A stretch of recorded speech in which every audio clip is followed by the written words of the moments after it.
बोलिए प्रभु श्री रामचंद्र भगवान की जय हो। राम भक्त हनुमान की जय हो। प्रिय सज्जनों, आप सभी हिंदू सनातन धर्म चैनल के माध्यम से अग्नि पुराण का ऑडियो संस्करण सुन रहे हैं। आज के इस प्रसंग में अग्नि पुराण के 6ठे अध्याय में अयोध्या कांड की संक्षिप्त कथा का वर्णन किया जाएगा। प्रसंग को अंत तक जरूर सुनिएगा। आइए प्रसंग शुरू करते हैं। नारद जी कहते हैं, भरत के ननिहाल चले जाने पर श्री रामचंद्र जी ही पिता माता आदि के सेवा सत्कार में रहने लगे। एक दिन राजा दशरथ ने श्री रामचंद्र जी से कहा, रघुनंदन, मेरी बात सुनो। तुम्हारे गुणों पर अनुरक्त हो प्रजाजनों ने मन ही मन तुम्हें राज सिंहासन पर अभिषिक्त कर दिया है। प्रजा की यह हार्दिक इच्छा है कि तुम युवराज बनो। अतः कल प्रातः काल में तुम्हें युवराज पद प्रदान कर दूंगा। आज रात में तुम सीता सहित उत्तम व्रत का पालन करते हुए संयम पूर्वक रहो। राजा के 8 मंत्रियों तथा वशिष्ठ जी ने भी उनकी इस बात का अनुमोदन किया। उन 8 मंत्रियों के नाम इस प्रकार है: दृष्टि, जयंत, विजय, सिद्धार्थ, राज्यवर्धन, अशोक, धर्मपाल और सुमंत। इनके अतिरिक्त वशिष्ठ जी भी मंत्रणा देते थे, परामर्श देते थे। पिता और मंत्रियों की बातें सुनकर श्री रघुनाथ जी ने तथास्तु कहकर उनकी आज्ञा शिरोधार्य की और माता कौशल्या को यह शुभ समाचार बताकर देवताओं की पूजा करके वह संयम में स्थित हो गए। उधर महाराज दशरथ वशिष्ठ आदि मंत्रियों को यह कहकर कि आप लोग श्री रामचंद्र के राज्याभिषेक की सामग्री जुटाइए, केकई के भवन में चले गए। केकई के मंथरा नामक एक दासी थी जो बड़ी दुष्टा थी। उसने अयोध्या की सजावट होती देख श्री रामचंद्र जी के राज्याभिषेक की बात जानकर रानी केकई से सारा हाल कह सुनाया। एक बार किसी अपराध के कारण श्री रामचंद्र जी ने मंथरा को उसके पैर पकड़कर घसीटा था। उसी पैर के कारण वह सदा यही चाहती थी कि राम का वनवास हो जाए। प्रिय सज्जनों, मंथरा बोलती है, केकई तुम उठो, राम का राज्याभिषेक होने जा रहा है। यह तुम्हारे पुत्र के लिए, मेरे लिए और तुम्हारे लिए भी मृत्यु के समान भयंकर वृतांत है, इसमें कोई संदेह नहीं है। मंथरा कुबड़ी थी। उसकी बात सुनकर रानी केकई को प्रसन्नता हुई। उन्होंने कुब्जा को एक आभूषण उतार कर दिया और कहा, मेरे लिए तो जैसे राम है वैसे ही मेरे पुत्र भरत भी है। मुझे ऐसा कोई उपाय नहीं दिखाई देता जिससे भरत को राज्य मिल सके। मंथरा ने उस हार को फेंक दिया और कुपित होकर केकई से कहे, ओ नादान, तुम भरत को, अपने को और मुझे भी राम से बचा। कल राम राजा होंगे, फिर राम के पुत्रों को राज्य मिलेगा। केकई, अब राजवंश भरत से दूर हो जाएगा। मैं भरत को राज्य दिलाने का एक उपाय बताती हूं। पहले की बात है, देवासुर संग्राम में संबरासुर ने देवताओं को मार भगाया था। तेरे स्वामी भी उस युद्ध में गए थे। उस समय तूने अपनी विद्या से रात में स्वामी की रक्षा की थी। इसके लिए महाराज ने तुझे 2 वर देने की प्रतिज्ञा की थी। इस समय उन्हीं दोनों वरों को उनसे मांग लो। एक वर के द्वारा राम का 14 वर्षों के लिए वनवास और दूसरे के द्वारा भरत का युवराज पद पर अभिषेक मांग लो। राजा इस समय वे दोनों वर दे देंगे। इस प्रकार मंथरा के प्रोत्साहन देने पर केकई अनर्थ में ही अर्थ की सिद्धि देखने लगी और बोली, कुब्जे, तूने बड़ा अच्छा उपाय बताया है। राजा मेरा मनोरथ अवश्य पूर्ण करेंगे। ऐसा कहकर वह कोप भवन में चली गई और पृथ्वी पर अचेत सी होकर पड़ी रही। उधर महाराज दशरथ ब्राह्मण आदि का पूजन करके जब केकई के भवन में आए तो उसे रोष में भरी हुई देखा। तब राजा ने पूछा, हे सुंदरी, तुम्हारी ऐसी दशा क्यों हो रही है? तुम्हें कोई रोग तो नहीं सता रहा है अथवा किसी भय से व्याकुल तो नहीं हो? बताओ, क्या चाहती हो? मैं अभी तुम्हारी इच्छा पूर्ण करता हूं। जिन राम के बिना मैं क्षण भर भी जीवित नहीं रह सकता, उन्हीं की शपथ खाकर कहता हूं, तुम्हारा मनोरथ अवश्य पूर्ण करूंगा। सच सच बताओ, क्या चाहती हो? केकई बोली, राजन, यदि आप मुझे कुछ देना चाहते हो तो अपने सत्य की रक्षा के लिए पहले के दिए हुए 2 वरदान देने की कृपा करें।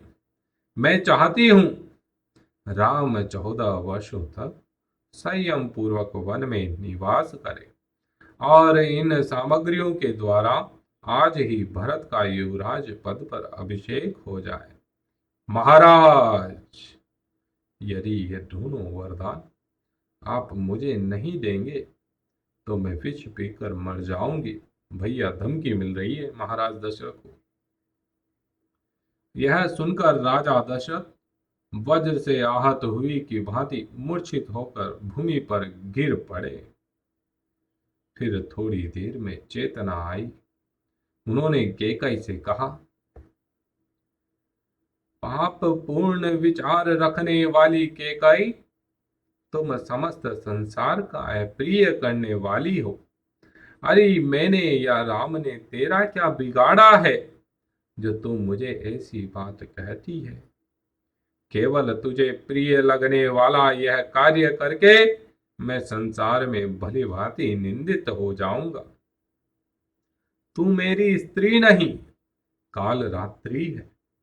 मेरा पुत्र भरत ऐसा नहीं है। पापिनी, मेरे पुत्र के चले जाने पर जब मैं मर जाऊंगा तो तू विधवा होकर राज्य करना। राजा दशरथ सत्य के बंधन में बंधे थे। उन्होंने श्री रामचंद्र जी को बुलाकर कहा, बेटा, केकई ने मुझे ठग लिया। तुम मुझे कैद कर कर राज्य को अपने अधिकार में कर लो, अन्यथा तुम्हें वन में निवास करना होगा और केकई का पुत्र भरत राजा बनेगा। तभी श्री रामचंद्र जी ने कहा, पिता और केकई को प्रणाम करते हुए उनकी प्रदक्षिणा करी और कौशल्या के चरणों में मस्तक झुकाकर उन्हें सांत्वना दी। फिर लक्ष्मण और पत्नी सीता के साथ ब्राह्मणों, दीनों और अनाथों को दान देकर सुमंत्र सहित रथ पर बैठकर वे नगर से बाहर निकले। ये क्षण कैसा रहा होगा, जरा सोचिए। उस समय माता पिता आदि शोक से आतुर हो गए। उस समय, उस रात में श्री रामचंद्र जी ने तमसा नदी के तट पर निवास किया। उनके साथ बहुत से पुरवासी भी गए थे। उन सबको सोते छोड़कर वे आगे बढ़ गए। प्रातःकाल होने पर जब श्री रामचंद्र जी नहीं दिखाई दिए तो नगरवासी निराश होकर पुनः अयोध्या लौट आए। श्री रामचंद्र जी के चले जाने से राजा दशरथ बहुत दुखी हुए। वह रोते रोते कैकई का महल छोड़कर कौशल्या के भवन में चले गए। उस समय नगर के समस्त स्त्री पुरुष और रनिवास की स्त्रियां फूट फूट कर रो रही थी। श्री रामचंद्र जी ने चीर वस्त्र धारण कर रखा था। वे रथ पर बैठे बैठे संगवेरपुर जा रहे और वहां पहुंचे। वहां निषाद राज गुह ने उनका पूजन स्वागत सत्कार किया। श्री रघुनाथ जी ने इंगदी वृक्ष की जड़ के निकट विश्राम किया। लक्ष्मण और गुह दोनों रात पर जाग कर पहरा देते रहे। प्रातः काल हुई। प्रातः काल श्री राम ने रथ सहित सुमंत को विदा कर दिया तथा स्वयं लक्ष्मण और सीता के साथ नाव से गंगा पार हो वे प्रयाग में चले गए। वहां उन्होंने महर्षि भारद्वाज को प्रणाम किया और उनकी आज्ञा ले वहां से चित्रकूट पर्वत को प्रस्थान किया। चित्रकूट पहुंचकर उन्होंने वास्तु पूजा करने के अनंतर पर्णकुटी बनाई। मंदाकिनी के तट पर निवास किया। रघुनाथ जी ने सीता को चित्रकूट पर्वत का रमणीक दृश्य दिखलाया। इसी समय की बात है, एक कौवे ने सीता जी के कोमल श्रीअंग में नखों से प्रहार किया। यह देख श्री राम ने उसके ऊपर सींग के अस्त्र का प्रयोग किया। जब वह कौवा देवताओं का आश्रय छोड़कर श्री रामचंद्र जी की शरण में आया, तब उन्होंने उसकी केवल एक आंख नष्ट करके उसे जीवित छोड़ दिया।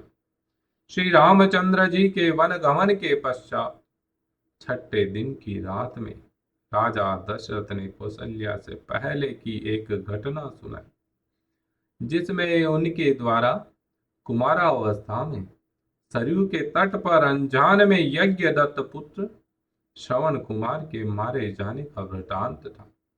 श्रवण कुमार पानी लेने के लिए आया था। उस समय उसके घड़े के बहने से जो शब्द हो रहा था, उसकी आहट पाकर मैंने उसे कोई जंगली जंतु समझा और शब्द वेदी बाण से उसका वध कर डाला। यह समाचार पाकर उसके पिता और माता को बड़ा शोक हुआ। वे बारंबार विलाप करने लगे। उस समय श्रवण कुमार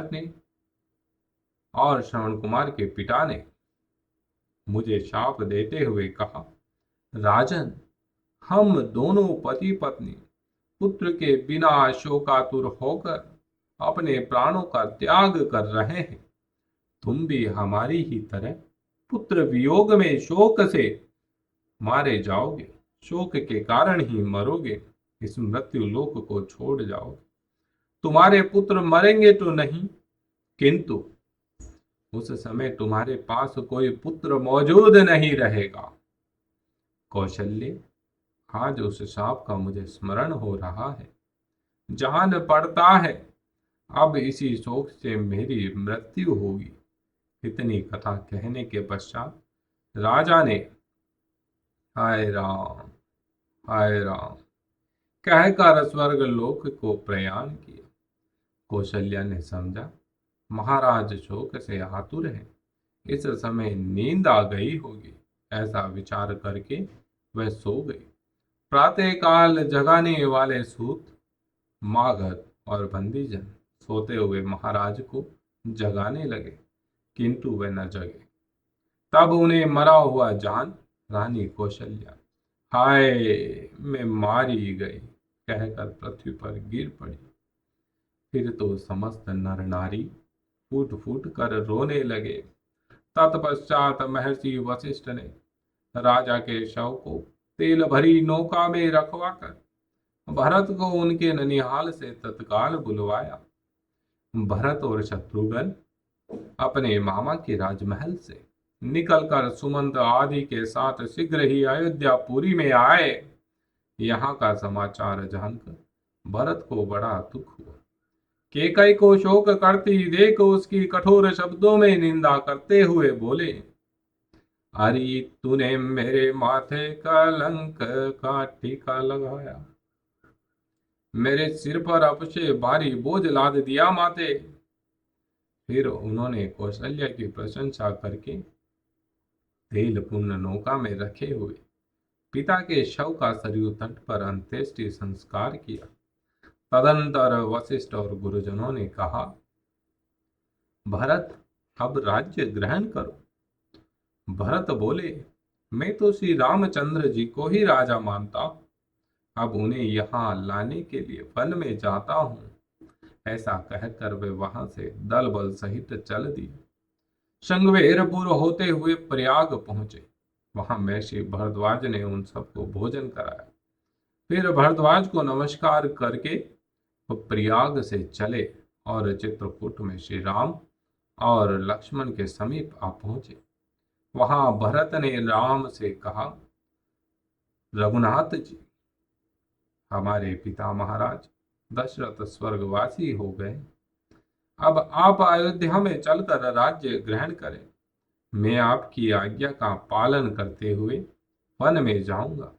यह सुनकर श्री राम ने पिता का तर्पण किया और भरत से कहा, तुम मेरी चरण पादुका लेकर अयोध्या लौट जाओ भरत, मैं राज्य करने के लिए नहीं चलूंगा। पिता के सत्य की रक्षा के लिए चीर एवं जटा धारण करके वन में ही रहूंगा। श्री राम के ऐसा कहने पर सदल बल सहित भरत लौट गए। अयोध्या छोड़कर नंदी ग्राम में रहने लगे। वहां भगवान की चरण पादुकाओं की पूजा करते हुए वे राज्य का भली भांति पालन करने लगे। प्रिय श्रोतागणों, प्रिय सज्जनों, इस प्रकार आदि आग्नेय महापुराण में रामायण कथा के अंतर्गत अयोध्या कांड की कथा का जो वर्णन आता है, जो कि 6ठे अध्याय में है, वो संपूर्ण होता है। आपको कैसा लगा ये प्रसंग? यदि प्रसंग अच्छा लगा है तो लाइक शेयर करिएगा और इसी प्रकार के हमारे धर्म ग्रंथों का ऑडियो संस्करण सुनने के लिए हिंदू सनातन धर्म यूट्यूब चैनल को सब्सक्राइब करना मत भूलिएगा। जय श्री राम।